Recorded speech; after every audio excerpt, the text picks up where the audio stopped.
everybody, Jack Powers coming to you with another episode of Crime Reports. Today we're going to talk about New Mexico prosecutor filing involuntary manslaughter charge against Alec Baldwin and one of the armorers on this set of this movie called Rust, whose name is Hannah Gutierrez-Reed, the armorer handling the firearms.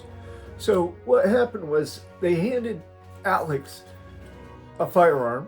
The script didn't call for the firearm to be, the trigger to be pulled or anybody to be shot. I don't think it even called for the hammer to be pulled back. But by his own admissions, Alex said that he started to pull back the trigger and let it go, and it fired. And what happened was it shot this cinematographer named Helena Hutchins. It shot her right through the chest. And it's a .45 caliber slug. So it went through her and it hit the director, a guy by the name of Sosa, who was standing probably to the side in an angle behind her or off to the side. So it killed Hutchins and it seriously wounded Sosa. And so Alex was saying, hey, I didn't know it was loaded. And Gutierrez-Reed is saying, well, it's not my fault. It was the manufacturer of the .45 caliber ammunition, the supplier, who put it on the set because none of that's supposed to be loaded. What they do is they have a hole drilled in the cartridge. They have .45 casings. They look like real bullets, but there's a little hole drilled in the casing. And, you know, if there's a hole drilled in it, you know, there's no powder in it. But you're supposed to shake it. The armor is supposed to shake it because there's supposed to be a BB in there. And you'll hear it, you know, go up and down. And if you don't hear a BB, then you don't use that round. You don't put it in there because it might be live. It's not, you know, it's one of the safety issues they go through. One of the protocols when they have firearms on the set. And they're really not supposed to have any kind of actual ammo or loaded firearms on the set itself.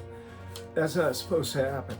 They got security around, but they're really not supposed to have it as part of the set makeup.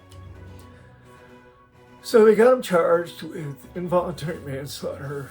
My prediction is this: I think they'll probably just take a deal. There'll probably be some kind of a low-level plea agreement. They're going to plead to misdemeanors and get probably what that first guy, David Hall's got, just a slap on the hand.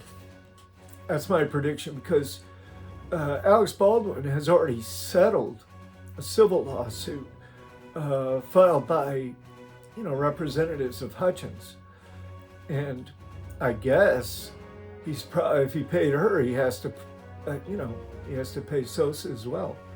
And it's not him really paying, it's the insurance companies. He's insured up the yin-yang for all that kind of stuff, accidents on set. So, you know, she had a son. It'll be put in a trust fund and, you know, he'll have plenty of money when he hits the ripe old age of 18 or 21 or however they set it up. But Alec Baldwin, if he goes to trial, if he does go to trial, if they don't offer him some kind of an agreeable plea arrangement, and he goes to trial, my prediction is that he will be acquitted.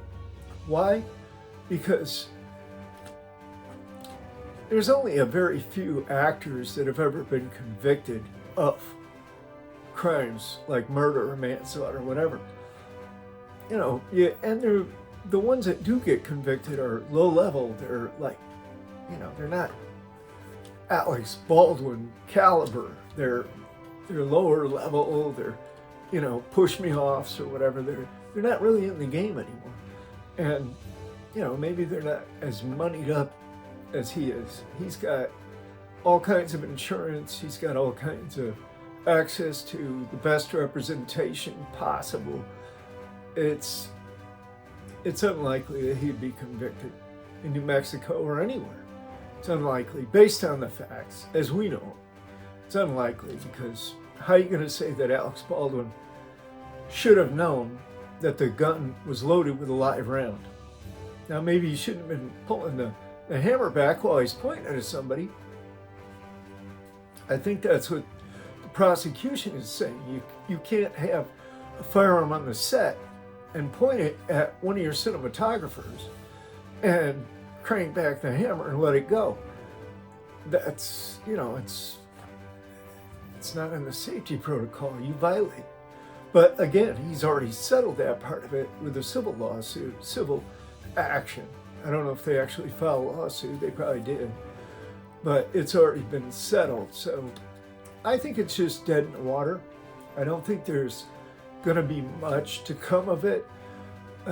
Gutierrez Reed, being the armorer, being the person who is actually responsible for making sure the gun wasn't loaded, she might have a harder time. She will have a harder time being acquitted, especially if they're not tried together. If they're tried separately, if the prosecution separates those cases, yeah, she goes to a jury, I'd say there's a pretty good chance she might be convicted of involuntary manslaughter because, it's negligence. And negligence is tantamount to an involuntary manslaughter, especially when they put the horrendous nature of these injuries up in front of the jury. The cinematographer that everybody loved, that was really, by all accounts, a really cool chick, Helmia Hutchins, shot in the chest. I mean, she probably died instantly. She's probably dead before she hit the ground. But then the 45 round kept going right on through her, of course, and hit the director right behind her, Director Sosa. So what's going on with that, right? He got a big lawsuit as well. He was seriously injured. But when a jury hears about that, yeah, they might just take her to task because they're going to show, prosecution's going to show that it was required by all of the safety protocols, by probably some kind of regulations. They probably have some kind of regulations because you have to get licenses to shoot scenes. When you're in the industry, you have to get licenses. You can't just go anywhere and shoot a scene. If you're going to set up like they set up, you go ahead and you pull licenses to do that. You get your insurances in line. You've got all kinds of safety standards and protocol you've got to abide by. So yeah, they're probably going to hit her. But that's my predictions for that. I think Alex Baldwin will walk. Or he'll take some kind of a low-level plea agreement where he gets 3 months probation or a month and has to pay a fine or something. I don't know. They're not gonna do much with him. Her, they might just hit her a little bit. Maybe give her a year of solid probation. Maybe give her 30 days or 60 days in jail. Who knows? But yeah, they're gonna try to take somebody to task. That's what they're doing. So, this is Jack Powers. If you haven't subscribed or if you haven't joined my membership channel, please check into it or do so now. I really appreciate it. Hey, look, I'll see you next time for another exciting episode of Crime Reports.